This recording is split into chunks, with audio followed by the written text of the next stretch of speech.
ಎರಡು ದಿನದ ಹಿಂದೆ 2 ವರ್ಷಗಳ ಸಾಧನಾ ಸಂಭ್ರಮವನ್ನು ಕಾಂಗ್ರೆಸ್ ಸರ್ಕಾರ ಆಚರಣೆ ಮಾಡಿದ್ರು. ಸಾಧನೆ ಮಾಡಿ ಸಂಭ್ರಮ ಮಾಡೋದು ಸ್ವಾಭಾವಿಕ. ಜನ ಸಂಕಷ್ಟದಲ್ಲಿದ್ದಾಗ, ಬೆಂಗಳೂರು ಮುಳುಗಿದ್ದಾಗ ವಿಜಯನಗರದಲ್ಲಿ ಕಾಂಗ್ರೆಸ್ಸಿಗರು ತೇಲ್ತಾ ಇದ್ರು.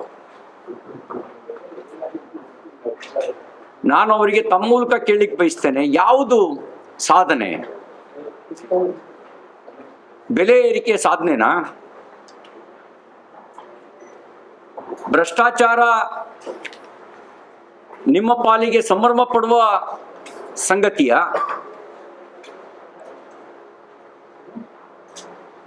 ಅತಿ ಹೆಚ್ಚು ರೈತರ ಆತ್ಮಹತ್ಯೆ, ಅತಿ ಹೆಚ್ಚು ಸರ್ಕಾರಿ ನೌಕರರ ಆತ್ಮಹತ್ಯೆ, ಗುತ್ತಿಗೆದಾರರ ಆತ್ಮಹತ್ಯೆ,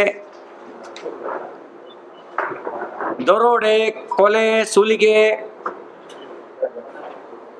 ಪೊಲೀಸ್ ಠಾಣೆ ಮೇಲೆ ದಾಳಿ,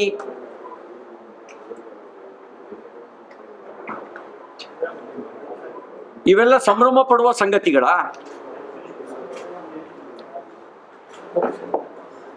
ಯಾವ ಪುರುಷಾರ್ಥಕ್ಕೆ ನಿಮ್ದು ಸಾಧನೆಯ ಸಂಭ್ರಮ? 64 ವಿವಿಧ ಅಗತ್ಯ ವಸ್ತುಗಳ ಬೆಲೆ ಏರಿಕೆ ಮಾಡಿದ್ದಾರೆ.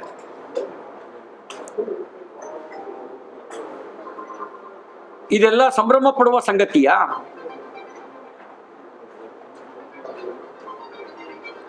ಸ್ವತಃ ಮುಖ್ಯಮಂತ್ರಿಗಳ ಆದಿಯಾಗಿ ಹಲವು ಸಂಪುಟದ ಸಚಿವರ ಮೇಲೆ ಭ್ರಷ್ಟಾಚಾರದ ಆರೋಪ ಇದೆ. ಹಗರಣಗಳ ಸುಳಿಯಲ್ಲಿ ಸಿಲುಕಿದ್ದಾರೆ.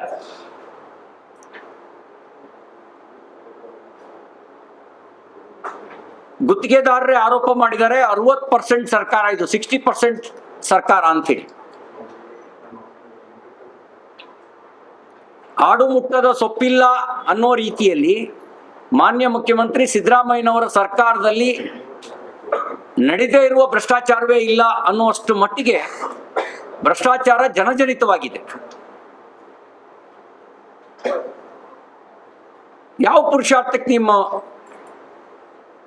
ಇದನ್ನ ಸಾಧನೆ ಅಂತ ಹೇಳ್ಕೊಳ್ತೀರಿ? ಮತ್ತಿಷ್ಟಕ್ಕೂ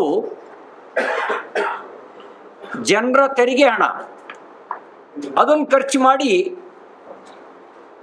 ನೀವು ಕಾಂಗ್ರೆಸ್ ಪಾರ್ಟಿ ಸಮಾವೇಶ ಮಾಡ್ತೀರಿ, ಕಾಂಗ್ರೆಸ್ಸಿಗೆ ಜಿಂದಾಬಾದ್ ಅಂತ ಕೂಗಿಸ್ತೀರಿ. ಮುಖ್ಯ ಕಾರ್ಯದರ್ಶಿಗಳು ವೇದಿಕೆ ಮೇಲಿದ್ದಾರೆ, ಜಿಲ್ಲಾಧಿಕಾರಿ ವೇದಿಕೆ ಮೇಲಿದ್ದಾರೆ. ನಾನು ಮುಖ್ಯ ಕಾರ್ಯದರ್ಶಿಗಳಿಗೆ, ಜಿಲ್ಲಾಧಿಕಾರಿಗಳಿಗೆ ಕೇಳಲಿಕ್ಕೆ ಬಯಸ್ತೇನೆ, ಅದು ಕಾಂಗ್ರೆಸ್ ಪಾರ್ಟಿ ಸಮಾವೇಶನ, ಸರ್ಕಾರದ ಸಮಾವೇಶನ? ಸರ್ಕಾರದ ಸಮಾವೇಶ ಆದ್ರೆ ಒಂದು ಪಕ್ಷಕ್ಕೆ ಹೇಗೆ ಜಿಂದಾಬಾದ್ ಅಂತ ಕೂಗಿಸ್ತೀರಿ ನೀವು? ಏನು ಕಾಂಗ್ರೆಸ್ ಪಾರ್ಟಿ ದುಡ್ಡು? ಅದು ಜನರ ತೆರಿಗೆ ಹಣ, ಯಾರ್ದೋ ದುಡ್ಡು, ಯಾವುದೋ ಜಾತ್ರೆ ಅನ್ನೋ ರೀತಿಯಲ್ಲಿ ಜನರ ತೆರಿಗೆ ಹಣದಲ್ಲಿ ನೀವು ಕಾಂಗ್ರೆಸ್ ಜಾತ್ರೆ ಮಾಡ್ತೀರಿ. ಒಂದು ದೃಷ್ಟಿಯಲ್ಲಿ 2 ವರ್ಷ ಅದೊಂದು ರೀತಿಯ ಕರಾಳ ದಿನ ಅಂಥೇಳಿ ಹೇಳಿದ್ರು ಕೂಡ ತಪ್ಪಾಗಲಾರದು.